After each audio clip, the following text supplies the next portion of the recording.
창세기 30장 우리 한 절씩 교독하도록 하겠습니다.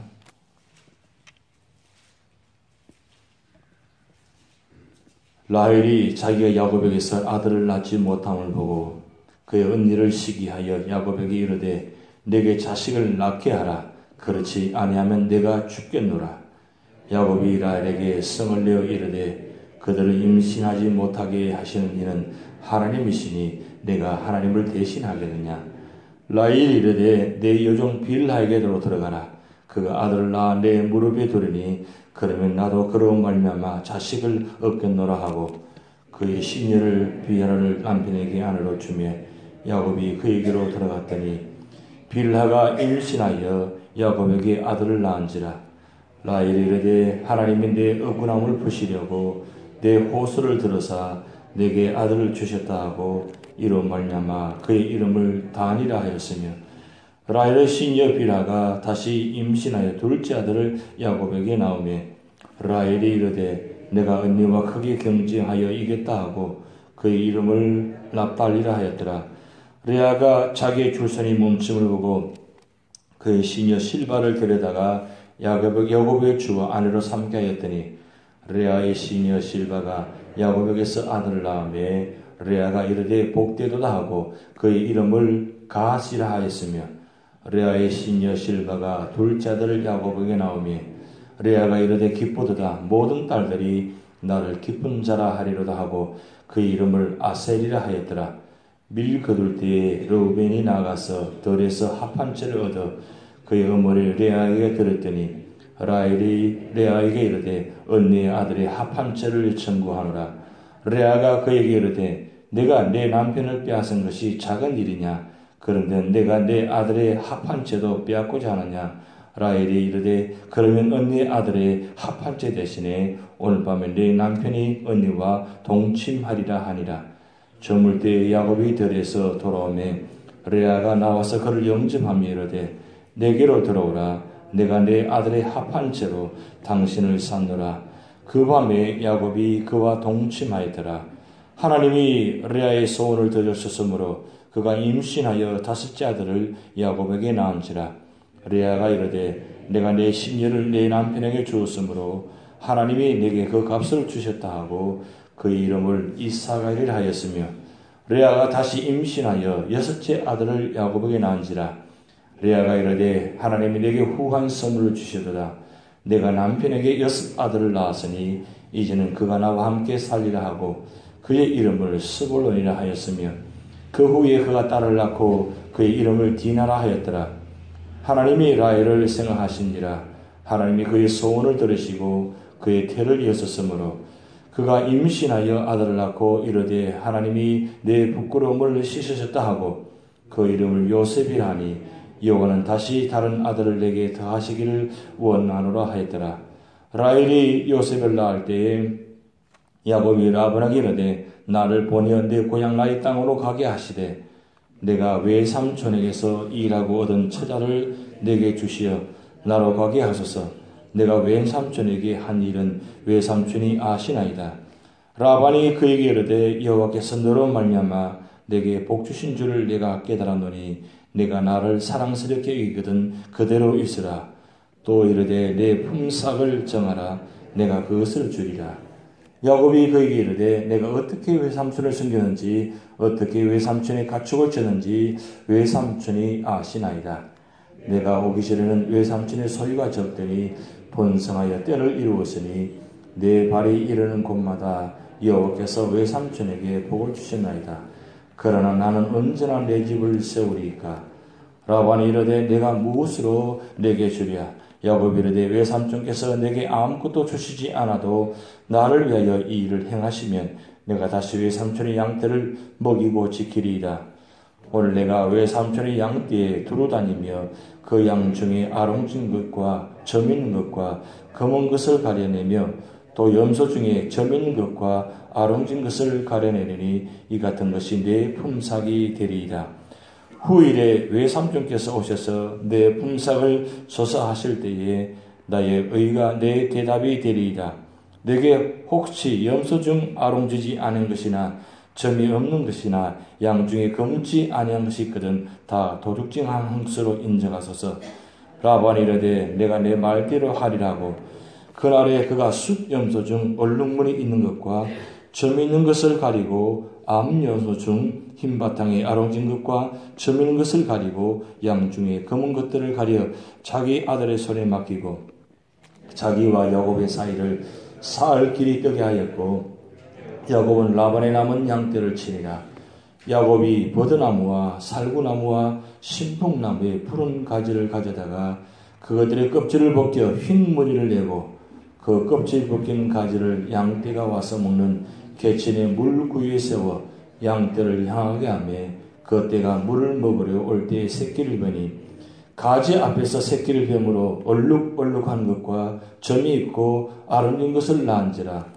야곱이 새끼 양을 구분하고 그 얼룩무늬와 검은빛 있는 것을 라반의 양과 서로 마주보게 하며 자기 양을 따로 두어 라반의 양과 섞이지 않게 하며 튼튼한 양이 새끼 뵐 때는 야곱이 개천에다가 양떼의 눈앞에 그 가지를 두어 양이 그 가지 곁에서 새끼를 베게 하고 약한 양이면 그 가지를 두지 아니하니 그렇게 함으로 약한 것은 라반의 것이 되고 튼튼한 것은 야곱의 것이 된지라. 합독하시겠습니다. 이에 그 사람이 매우 번창하여 양떼와 노비와 낙타와 나귀가 많았더라. 아멘. 오늘 창세기 30장 읽어보시면 이런 내용들이 꼭 굳이 성경에 기록되어야 하는가, 그런 좀 의구심이 드는 본문입니다. 성경 하면 그래도 거룩하고 좀 온전하고 완전하고 새로운 그런 내용이 담겨 있어야 되는데 오늘 30장 내용을 보면 도저히 성경의 내용이라고 할 수 없는 그런 좀 그런 내용들이 오늘 본문에 담겨 있습니다. 그런데 왜 이런 본문을 굳이 이 성경 아주 가장 중요한 부분에 29장과 31장 사이에 이 본문을 기록했는가? 이것이 아주 중요한 본문입니다. 하나님께서 28장에 야곱이 베델에서 꿈을 꾸면서 약속한 내용이 있습니다. 그 내용이 28장 15절에 이렇게 나타납니다. 내가 너와 함께해서 내가 어디로 가든지 너를 지키며 너를 이끌어 이 땅으로 돌아오게 할지라. 내가 내게 허락한 것을 다 이루기까지 너를 떠나지 아니하리라 하신지라. 여기 말씀 보면 내가 내게 허락한 것을 다 이루기까지, 이 말씀은 참 중요한 말씀입니다. 그렇다면 이 말씀을 연결을 시작하면 창세기 30장에 나타나는 말씀이 우리가 아무리 인간적으로 생각하기에 유치하고 좀 말도 안 되는 이야기, 그런 여인 간의 질투와 그런 상처와 그런 아픔의 이야기들을 통해서도 하나님은 그 약속의 말씀 안에 들어있다는 뜻입니다. 약속의 말씀 안에 들어있기에 창세기 30장이 기록된다는 뜻입니다. 근데 오늘 이 창세기 30장에 아주 중요한 특징 두 가지가 있는데, 첫째는 뭐냐면 여종의 자녀들이 합법적인 상속자로 간주됐다는 사실입니다. 지금 레아와 라헬 사이에 지금 질투의 전쟁이 일어나가지고 굉장합니다. 여러분, 한 가정 안에 배달하는 어머니가 4명 있다고 한번 생각해 보세요. 정말 대단한 일입니다. 2명만 있어도 대단한 일인데 4명의 배달하는 어머니가 한 가정에 있으면서 11명의 남자아이와 1명의 딸이 태어났어요. 그러면 이 형제 간의 이 모습이 어떻겠습니까? 상상만 해봐도 매일매일 전쟁일 것입니다. 엄마들은 아빠에게 사랑받기 위해서 온갖 전쟁을 다 치르고 있고, 자녀들은 그 사이에서 서로 눈치 보면서 누가 아빠에게 더 사랑을 받느냐 따라서 그게 모습이 달라지고, 또 한 사랑받는 여인은 만약에 사랑을 주지 않으면 나는 자살하겠노라고 선포까지 하고, 그래서 오늘 창세기 30장 1절에 내게 자식을 낳게 하라, 그렇지 않으면 내가 죽겠노라, 자살하겠다는 뜻이에요. 그 정도로 지금 이 가정에 아주 분탕이 일어나고 아주 말도 못하는 그런 형편의 지경이 있습니다. 그런데 그럼에도 불구하고 하나님은 이 4명의 예를 통해서 11명의 아들과 1명의 딸이 태어나겠다는 사실입니다.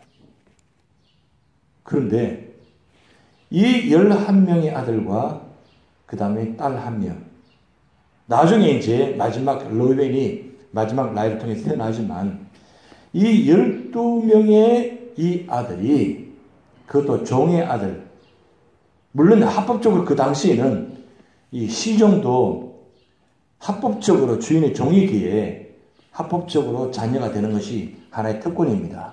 그런데 이런 12명의 아들을 통해서 하나님 12지파를 만드셔가지고 12지파가 이스라엘 민족의 근간이 됩니다. 그런데 그 12지파가 다 평등하게 이루어졌다는 거예요.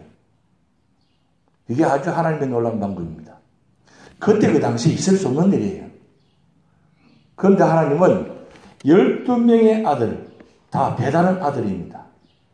그리고 합법적인 아내와 그 다음 여종의 관계에서 이 태어난 자녀들을 하나님은 골고루 다 평등하게 보시고 12지파를 세워져가지고 축복하시고 12지파를 통해서 나라를 세우셨다는 사실. 이게 아주 중요한 특징 하나입니다. 그리고 두 번째 특징은 뭐냐면 어느 본문에도 나타나지 않은 12명의 자녀들 이름을 하나하나 이름을 다 열거하면서 그 이름의 의미까지 덧붙이신 것은 이 창세기 29장과 30장밖에 없습니다. 그런데 여기 보면 이름 뜻을 사용하면서 그 앞에는 하나님 이름을 사용합니다. 29장에 여호와라는 이름을 단어를 사용하고 30장에는 하나님이라는 단어를 사용합니다. 제가 어젯밤에 말씀드렸죠. 여호와라는 단어는 두 가지 의미, 언약의 의미가 있고 성부 하나님의 의미가 있고, 그리고 하나님 단어 의미는 성부, 성자, 성령 삼위 하나님의 이름의 의미가 담겨 있다고 말씀드렸습니다. 그러면 창세기 29장과 30장에 나타나는 12명의 아들, 딸 1명, 13명의 자녀 이름을 열거하면서 그 뜻을 이야기하면서, 그리고 그 뜻 앞에 하나님 이름을 단어를 사용했다는 것은 하나님께서 이 자녀들을 창조하셨다는 의미가 있습니다. 하나님 직접 이 12명의 자녀들을, 13명의 자녀들을 직접 개입하시고 직접 하나님께 사용하셨다는 것. 물론 인간적인 방법으로 다 사용되었습니다. 이 4명의 여인들이 다 인간적인 방법 모습으로 만나게 되고 세워지게 되었습니다. 자녀를 낳게 되었습니다. 그럼에도 불구하고 하나님은 이름을 사용하였다는 것. 그런데 그 이름의 의미를 사용할 때에 이 레아와 라헬이 중요한 것은 기도하고 나왔다는 사실이에요. 이게 중요합니다. 그 질투와 분쟁하는 그 사이에 이 2명의 여인이 그 가운데도 하나님께 기도하면서 간구했다는 사실이에요. 무슨 뜻입니까? 하나님은 그 기도를, 간구를 누구든지 특정한 사람에게만 주신 응답이 아니라 누구든지 주의 이름을 부르는 자는 구원을 얻는다는 사실. 이게 큰 소망이 있던 사실이에요. 어느 특정한 사람에게만, 누구에게만, 어떤 한 가문에게만 만약에 기도를 들으신다면 성경의 평등성과 다양성이 없어지는 겁니다. 우리 요한복음 4장 16절 말씀, 하나님 세상을 이처럼 사랑하사 독생자를 주셨으니 이는 저를 믿는 자마다 멸망치 않고 영생을 얻게 하려 하심이라. 이는 저를 믿는 자마다 이 단어가 중요합니다. 누구든지 믿기만 하면 구원받는다는 사실이에요. 오늘 본 말씀 마찬가지입니다. 4명의 여인이 등장하지만 그 가운데 기도하는 자는 하나님께 응답해 주신다는 사실, 그리고 그 이름을 기도함으로써 얻은 아들들을 하나님 이름을 붙여서 하나님께서 주셨다라고 기도하고 고백했다는 사실. 비록 그 과정은 여러 가지 모습으로 좋지 않은 모습이었지만 그러나 합력하여 선을 이루어져서 하나님께서 간구하는 자들에게는 하나님 이름으로 응답해 주셨다는 것을 기록했다는 사실, 이것이 중요한 것입니다. 우리가 어떤 모습이든 우리가 간구한 내용은 하나님 반드시 응답해 주십니다. 근데 그 응답해 주신 것을 우리가 받을 때에 하나님 이름으로 간구했으면 내 모습으로 얻는 것이 아니라 하나님 이름으로 간구했으면 하나님 이름으로 받았다고 고백할 수 있어야 돼요. 이게 참 중요한 고백입니다. 우리는 하나님 이름으로 기도하고 하나님 이름으로 받았다고 고백하기 쉽지 않습니다. 일반적으로 내가 노력했기에, 내가 얻었기에, 그리고 내가 받았다고 생각합니다. 때로는 내가 기도했지만, 그러나 내가 받을 때는 하나님 이름을 받지 않을 때가 많다는 사실입니다. 그런데 오늘 본 말씀 보면 이 레아와 라헬이 한 이름 지을 때마다 하나님 이름으로 지었다는 것. 그러기에 하나님은 그 하나님 이름을 12명의 아들을 통해서 하나님 이름으로 지은 이름들을 가지고 12명의 지파를 만드시고 그리고 이스라엘 민족을 만들으셨다는 사실. 그 모습을 통해서 오늘 우리는 이 축복의 말씀이 될 줄 믿습니다. 여러분이 기도하는 모든 제목들 하나님 이름으로 기도합니다. 근데 반드시 하나님 이름으로 기도하면 하나님 반드시 정하신 때에 어떤 모습이든 하나님 이름을 받으시기 바랍니다. 그리고 하나님께서 주셨다고 고백하시기 바랍니다. 그리고 받은 하나님의 이름을 바치시기 바랍니다. 그럴 때 하나님은 축복의 통로가 되실 줄 믿습니다. 다 같이 기도를 하시겠습니다. 하늘에 계신 우리 아버지여, 이름이 거룩히 여김을 받으시오며 나라의 마옵시며 뜻이 하늘에서 이룬 것 같이 땅에서도 이루어지이다. 오늘날 우리에게 일용할 양식을 주옵시고 우리가 우리에게 죄진 자를 사하여 준 것 같이 우리 죄를 사하여 주옵시고 우리를 심에 들게 하지 마옵시고 다만 악에서 구하옵소서. 대견나라와 권세와 영광이 아버지께 영원히 있사옵나이다. 아멘.